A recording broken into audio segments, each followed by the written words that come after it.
In front of me is ULEFONE Power Armor 18, and today I would like to show you how you can add audio or video file to text message.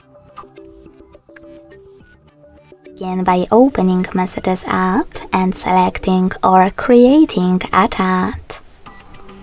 Then click on this plus at the bottom left corner and hit Files to add an audio one.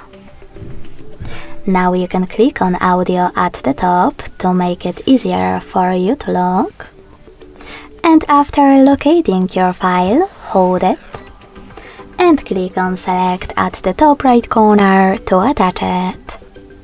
You can also just select those three lines at the top left corner and pick one of those sources instead of recent files.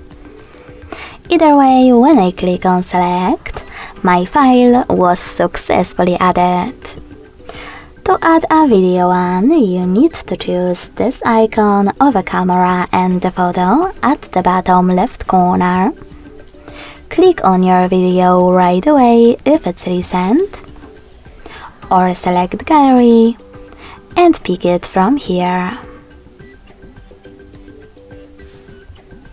Then select Add at the top right corner.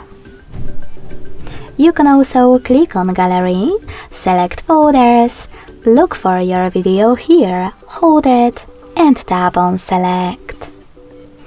Thanks so much for watching. If you enjoyed this video, leave a like, comment, and subscribe. Bye!